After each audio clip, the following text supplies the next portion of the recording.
मेरे प्यारे जालाइफ स्टाइलर्स बंधुओं, आप सबों को अनीस लाला दानी का नमस्कार, आदाब, सत श्री अकाल, प्रणाम।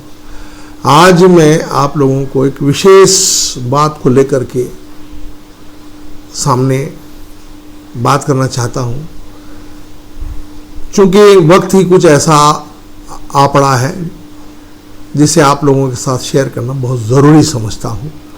आप अच्छे से जानते हैं कि मैं जालाइफ का एक शहदाई हूँ। जालाइफ को एक प्रेमिका के रूप में मैंने हमेशा देखा है, उसे बेपनाह मोहब्बत की है। इसी जालाइफ के लिए मैंने 150 से ऊपर कविताएं, गीत, गज़ल लिख दी और इसी जालाइफ के प्लेटफॉर्म एचीवर मंच पर मैंने 99 कविताएं, गीत, गज़ल जालाइफ के तई मैंने पढ़ी है। आज मैं मजबूर हूँ कि मुझे लगता है कि जो जालाइफ जिसे मैं माशूका समझता था वो शायद बेवफा निकल गई है। इसीलिए मैं चाहता हूँ कि आप लोगों से मैं कुछ शेयर करूँ ताकि मेरे अंदर का जो दुख तकलीफ़ है, वो जो गुबार है वो निकले और हम शेयर कर सकें। अगर मुझसे कोई गलती हो तो आप माफ़ करिएगा, लेकिन मैं आज ज़रूर जालाइफ के ऊपर में कुछ ऐसी बातें आप लोगों से करना चाहता हूँ। शुरुआत करता हूँ कि जालाइफ style, jump start and amazing life style, जीवन जीने की अद्भुत शैली या अद्भुत कला कहें। हम ये भी कह सकते हैं कि तथाकथित इस कंपनी के मालिक मिस्टर एलेक्स और वर्तमान में CEO जो है अरुण साथिया, ये इन दोनों को हम नाम से जानते हैं। भारत में हेड कौन है, ये एक बहुत बड़ा प्रश्न का चिन्ह अभी तक बना हुआ है। और उस समय की बात करूं तो उस समय जो लोग इसका समझते थे कि जालाइफ का पूरा भार हम पर है, और वो लोग जो है आज मैं कहूं कि अंडरग्राउंड हो गए हैं। नामचीन लोग जो है कहाँ हैं पता नहीं है। हालांकि इस कंपनी का लक्ष्य है दुनिया में आर्थिक आज़ादी लाना। वो वर्ग जो आर्थिक आज़ादी के लिए जद्दोजहद कर रहा है, आज़ादी के लिए जद्दोजहद कर रहा है, उनको सपोर्ट करना, आर्थिक क्षेत्र में आत्मनिर्भर बनाने जैसा कॉन्सेप्ट लेकर के, एक ऐसा विषय वस्तु लेकर के ये आया हुआ था। क्या गजब का कॉन्सेप्ट था। आज तक इस पर कोई विचार नहीं किया इसने जो किया था। और रहा सवाल कि अब जालाइफ भी इस पर कोई अमल नहीं कर रही है। ये जो है शुरुआती दौर में अपने आप को मैं एड बेस कंपनी के रूप में ये अपने आप को प्रोड्यूस करी, और उस समय कंपनी ने कहा कि हम यूके से है, इसका जो है सब कुछ संचालन है। निश्चित तौर पे विज्ञापन देखो पैसा कमाओ, ये इसका कॉन्सेप्ट रहा।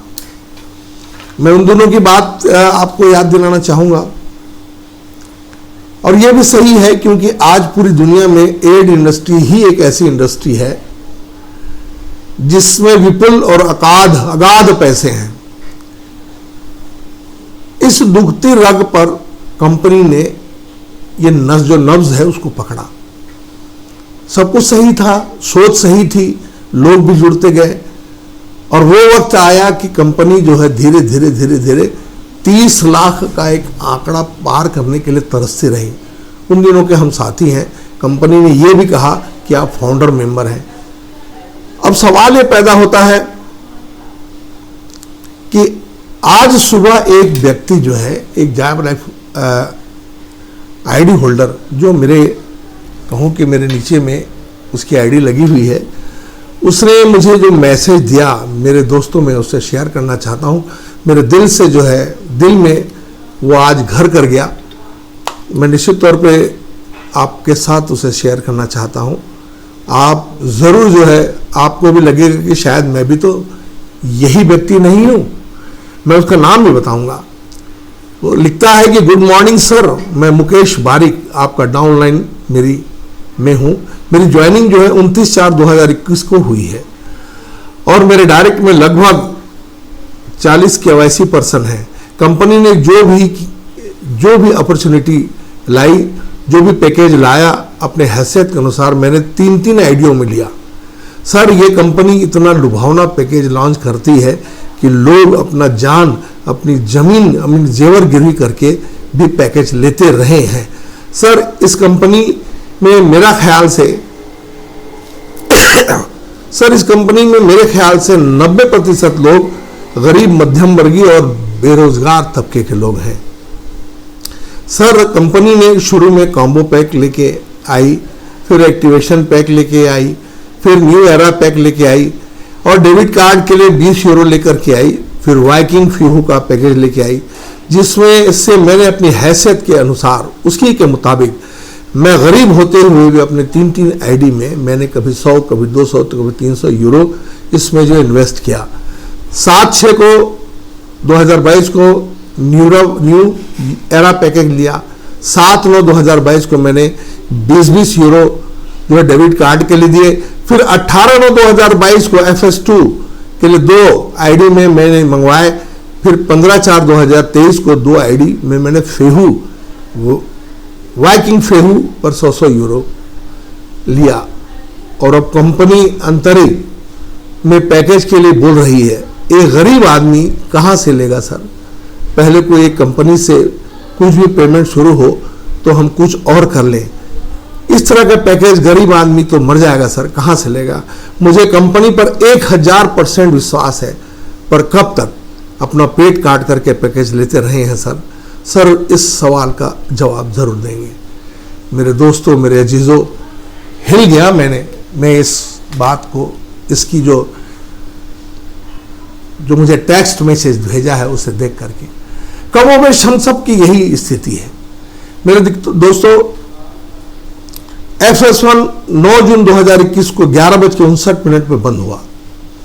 कंपनी शुरू में कहती रही कि ये एड बेस्ड कंपनी है। सीधे से सिंपल सा इसका थीसिस था कि विज्ञापन देखो, पैसा कमाओ। 7,072 रुपये करीब मिलेंगे आपको। विज्ञापन देखिए, 60 विज्ञापन की इन्होंने बात होती रही है।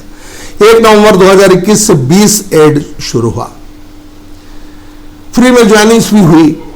जाखा प्लेटफॉर्म में फिर जो है इसे कन्वर्ट करने की बात हुई। फिर बाद में न्यू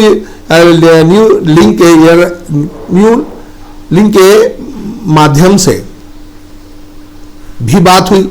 26/8/2021 से 30/9/2021 तक ऑफर आया कि जो भी 5 डायरेक्ट करता है उसे पोटेंशियल, जो उसका पोटेंशियल मिलेगा, इनकम डबल मिलेगा। और जो 10 डायरेक्ट करेगा उसको जो 1000 मिलता था उसकी जगह 2500 मिलेंगे। इसके पहले 30 लाख केवाईसी करने के लिए केवाईसी शुरू की गई। केवाईसी होल्डर जो है वो बढ़ते गए। उस वक्त भी 3 रेफरल देने की बात कही गई और फ्री वालों को 1 रेफरल की बात की। ये कंपनी सारी बातें प्रलोभन के तौर पर करती रही। केवाईसी के 30 लाख से पहले जैसे कॉम्बो पैक आया, 18 यूरो का भी एक इसमें एक जंजाल आया हुआ था कि 18 यूरो को आपको एक्टिवेशन पैकेज लेना पड़ेगा। तो कुछ जैसे ये लोगों ने विरोध किया वो बंद हो गया था। न्यू एरा पैक आया और वो फिर लफड़े भी आए कि 3 डॉट के लिए भी आपको ये करना पड़ेगा, वो करना पड़ेगा। फ्यू आया 14 अप्रैल 2023 को, ये फ्यू आया। डेबिट कार्ड के लिए लोगों ने जो 20 यूरो खर्च किए। FS2 अभी अंतारे ये जो अब आया है, मैं इसी के लिए आपसे बात करना चाहता हूं। जब हमारा FS1 FS2 इसको मर्ज कर लिया गया और ये कहा गया कि सितंबर या अक्टूबर को 6 तारीख को आपको इससे पैसे मिलने लगेंगे, कंपनी ने ये कहा। ये फिर एक नया सगुफा, एक फिर नई जो है गुलदस्ते में हमको ये सुगंधित जहर मिला कर दिया जा रहा है। मेरे मित्रों, मेरे अजीजों, आप खुद बताइए ये कौन है? ये कौन घर का भेदी है? कौन है जो इंडिया से ये ऑपरेट कर रहा है? आखिर हम इंडियन लोगों को ये बेवकूफ़ कैसे बना रहा है? मेरे दोस्तों, ये भारत, ये इंडिया क्या एक चरागाह है जो ये सांड आकर के चर के चले जा रहे हैं? मेरे मित्रों, एक भी जालाइफ ने एक नॉट सिंगल, एक भी अपने वादे को आज तक पूरा किया। लोगों को डराया जाता है कि आप अगर ऐसी बात करेंगे तो आपकी जो है आईडी जो है वो ब्लॉक कर दिया गया। किस मां के लाल में दम है जो मेरी आईडी ब्लॉक करके दिखाए? मैं तो उसका बहुत बड़ा चाहता था। क्या आज भी जालप को बहुत प्रेम करता हूं, उसके कॉन्सेप्ट को प्रेम करता हूं, लेकिन जालप ने जो कुछ कहा उसमें से एक नॉट सिंगल, एक भी उसने धरातल में वो सत्य पर जो है सही उतरा क्या? धरातल में कुछ ऐसी बात आई क्या? अगर हम सच बात कहते हैं, बिल्कुल ये दुनिया का दस्तूर है कि लंगड़े को लंगड़ा कहो तो उसे तकलीफ होती है, लेकिन कब तक मेरे मित्रों? ये चाटुकारी का करने वाले, ये उनके तलवे चाटने वाले जो आज भी जय जयकार कर रहे हैं, मुझसे बड़ा कोई नहीं होगा जो उसे प्रेम करता था, मोहब्बत करता था, जिसने 150 कविताएं लिख दिया उसके ऊपर में। कौन है जालिफ? कौन है जालिफ का मसीहा? बात करें मेरे से, इंडिया में कौन है जालिफ वाला? क्यों रेट लूट रहा है हम भारतीयों को? आप हिसाब लगाइए मेरे दोस्तों। ये अपने आंकड़े कभी कभी बताते हैं 4 करोड़, कोई कहता है 3 करोड़, हम कहते हैं मान लो इंडिया में 2 करोड़ लोग हैं। सिर्फ केवाईसी के पैसे देखिए मेरे दोस्तों, कंप्यूटर और ये जो हमारा जो मोबाइल है वो जीरो, वो एरर बताता है। लुभावने सपने दिखाना बहुत अच्छी बात है। हम भारतीय जो है, हम इमोशनल लोग हैं, हम दिल से लोगों को मानते हैं। हम वो लोग हैं, भारतीय वो होता है जो पत्थर में भगवान देखता है। आपने इसी बात को लेकर के ये जालिफ जो है, अगर जालिफ अविलंब अगर ये जो है अपने किसी न किसी प्लेटफॉर्म पर कुछ न कुछ अगर नहीं देती है, तो मैं इसे दुनिया का सबसे बड़ा स्कैम फ्रॉड कहूंगा। मैं दुनिया का सबसे बड़ा है। किसी जालिफ में, उसके मालिक में या उसके सीईओ में मुझसे बात करने की हिम्मत है? बात करें। मैं एक वरिष्ठ पत्रकार, एक चैनल का मालिक बोल रहा हूं। अभी तक जालिफ का मैं भी जो है उसके तलवे चाटता था। मैंने उसके 100-150 उसके लिए कविताएं लिख दी, उससे मोहब्बत किया। मुझे हक है उससे जानने का। कहां है मिस्टर एलेक्स, कहां है सीईओ मिस्टर अरुण साथिया? इंडिया में क्यों मीटिंग नहीं करते? इतनी बड़ी बड़ी कंपनियां, ट्रिलियन ना जाने कितनी कितने हजार लाखों करोड़ की कंपनियां, उनके मालिक, उनके सीईओ जो है रूबरू होते हैं, हर समस्या को आदान प्रदान करते हैं। ऐसी कौन सी कंपनी है उसको क्या चीज का डर है जो कम से कम वीडियो में भी नहीं आता वो आदमी? आज तक देखा आपने? इन चाटुकारिताओं के चक्कर में, ये जो शुरुआती दौर में थे, उनके चक्कर में हम लोगों ने भी विश्वास किया। आज है कहां?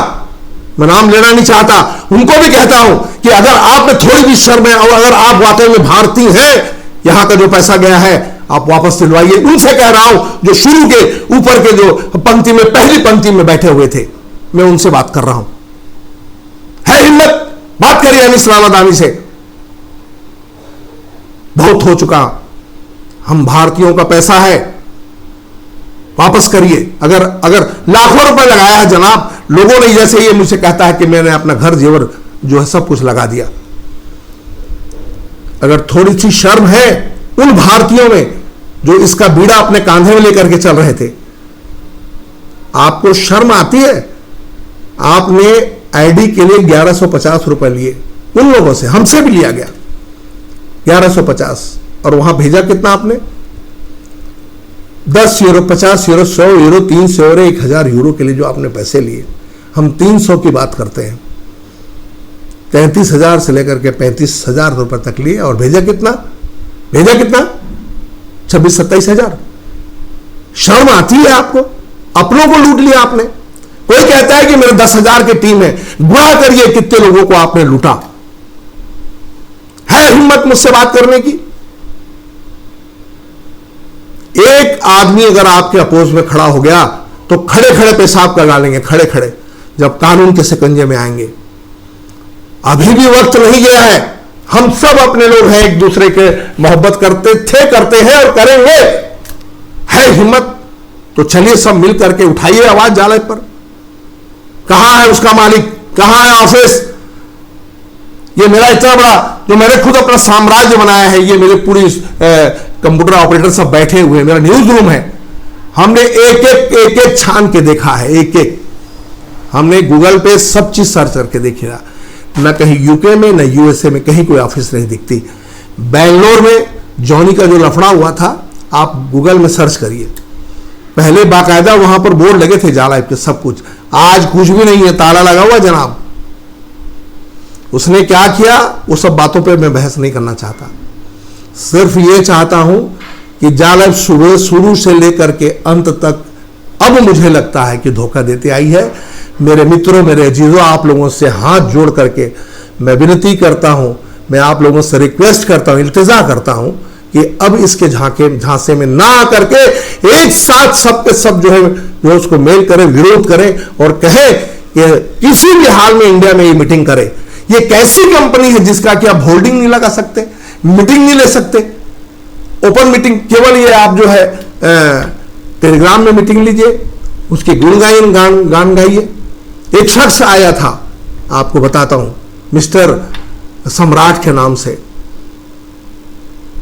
उसके लिए हमने सुना कि वो एक्सीडेंट हुआ, उसके लिए मैंने रो रो करके वीडियो बनाया, लोगों से दुआएं की अपील की, हम भारतीयों ने अपील भी की, ईश्वर से प्रार्थना किया और हमें बताया गया कि वो एक्सीडेंट में ऐसा हुआ, फिर ठीक हो गया, सब कुछ ठीक है।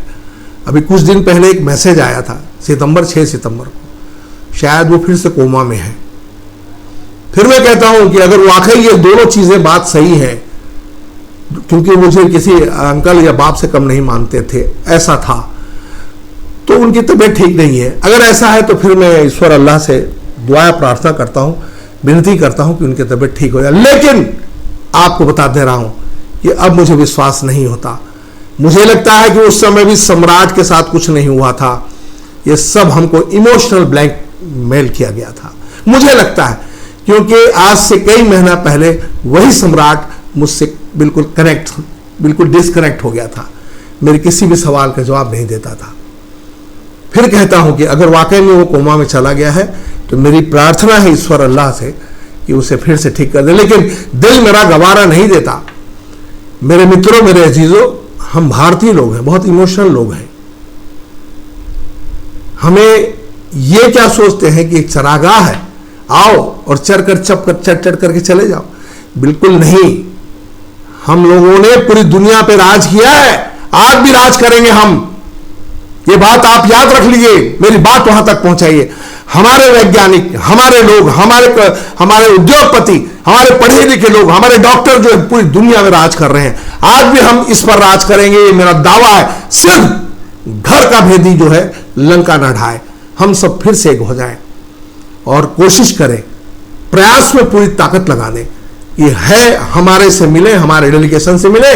मैं आज पिछले 1.5 साल से बोल रहा हूं कि एक डेलीगेशन बनाया जाए, जाकर मिले, है कौन, क्योंकि ठगने का सिलसिला कम से कम बंद हो जाए और मेरी बात वहां तक पहुंचाई जाए। वो लोग जो वाकई में बात पहुंचाते हैं, मेरी बात पहुंचाएं कि अविलंब कुछ ना कुछ अगर जालैब पर नहीं दिखता है तो याद रखिएगा कि इस दुनिया से जालैब का नाम भी मिट जाएगा और दुनिया का सबसे बड़ा स्कैम और ये फ्रॉड होगा, याद रखिएगा। हमको ठग नहीं सकते आप। इसलिए कि बड़े हक के साथ कहता हूं कि जालैब को मैंने माशूका माना था। रात को सपने देखता था, दिन को सपने देखता था। मैंने कविताएं लिख दी, 150 से ऊपर कविताएं लिख दी मेरे जनाब।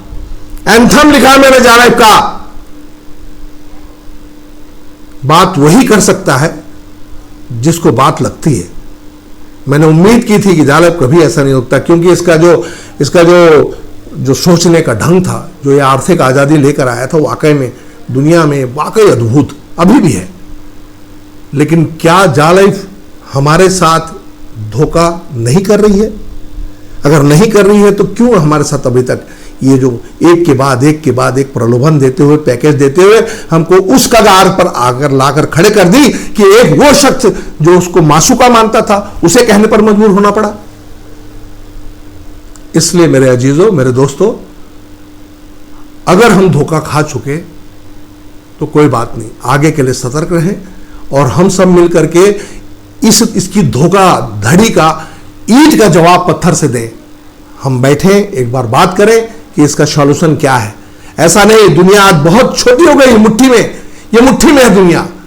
ये जो पेन है ना, पेन, ये कलम, ये बम बारूद से बहुत ताकत रखती है, ये याद रखिएगा।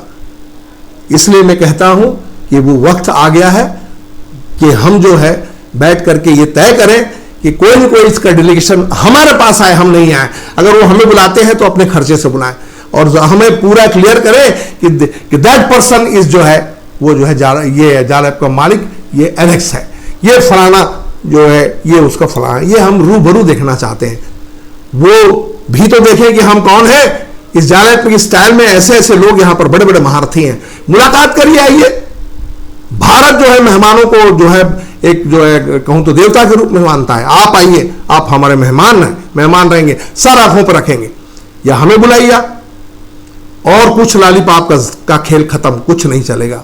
या आपने जो अभी अंतरा बंतरे क्या जो निकाला है ना, यह जंतर मंतर चलने वाला नहीं है मेरे दोस्तों, अब बहुत हो गया। और मैं उनसे कह रहा हूं, मेरी गुजारिश है उनसे, ये क्रिप्टो और इसके आड़, ये सब में इसी के आड़ में जो चला रहे हैं ना, बंद करें। हमारे भाइयों को किसी भी गर्त में डालने, गड्ढे में डालने और खाई में डालने का काम बंद करें। जो हो गया, सब माफी के काबिल है। सिर्फ एक ही बात है कि हम सब मिलकर के यही बात करें कि जालैप जो भी है, चाहे मिस्टर एलेक्स है या XYZ है, वो हमसे मुखातिब हो, जालैप की खूबियों के बारे में बताए। अगर उसको कोई तकलीफ है तो बताए, हमसे जो पड़ेगा हम करेंगे। हम वो जालैप स्टाइलर्स हैं, वो भारतीय हैं जो तिनके तिनके में हम महल खड़ा कर सकते हैं। याद रखिएगा, मेरी बात अगर किसी को बुरी लगी हो तो मैं माफी चाहता हूं, क्योंकि बात कड़ी वही कहेगा जिसको हक है। मुझे जालैप पे बात करने का हक है, क्योंकि मैंने ही ऐसा, मैं वही शख्स हूं जिसने 150 कविताएं और एंथम लिख दिया जालैप के ऊपर में। लिहाजा आज दिल दुख रहा है। उसने, मुकेश बारिक ने मुझे जो आज टेक्स्ट मैसेज भेजा था, उससे मैं बहुत ज्यादा दुखी हूं। मेरी बार बार गुजारिश है कि कोई पैकेज और कुछ भी नहीं, सब चीज का बहिष्कार किया जाए, एक साथ लाखों मेल भेजा जाए, मेरा नाम सामने रखा जाए, जो बात होगी मेरे साथ होगी, मैं भुगतने को तैयार हूं। किस माई के लाल में दम है मेरी आईडी होल्डर ब्लॉक करके दिखाए, मैं 1 सेट बजा दूंगा मैं, क्योंकि मैं सच बात कह रहा हूं और सच बात कड़वी होती है, याद रखिएगा। मेरी बात बुरी लगी हो तो पुनः मैं माफी का तलबगार हूं। नमस्कार, अपना ख्याल रखिएगा और बिल्कुल मेरी बात पर ध्यान दीजिएगा। और एक बात और है, मेरे इस वीडियो को हर जालैप स्टाइलर तक पहुंचाने की कोशिश करिएगा। बिल्कुल मैं आपके हाथ जोड़ता हूं। मैं आपके व्यूअर्स बढ़ाना नहीं चाह रहा हूं, ईश्वर ने मेरे साथ सब कुछ ठीक दिया है, लेकिन ज्यादा से ज्यादा लोगों तक आप इसे शेयर करें, उनसे बताएं, और मेरे इस तरह की वीडियो देखने के लिए आप जरूर लाइक करेंगे, सब्सक्राइब करेंगे। मैं आप लोगों से फिर विनती करता हूं कि कोई पैकेज मत लीजिएगा मेरे दोस्तों। मैं आज बहुत ज्यादा आहत हूं, शायद इसलिए ज्यादा बोल गया। नमस्कार नमस्कार नमस्कार।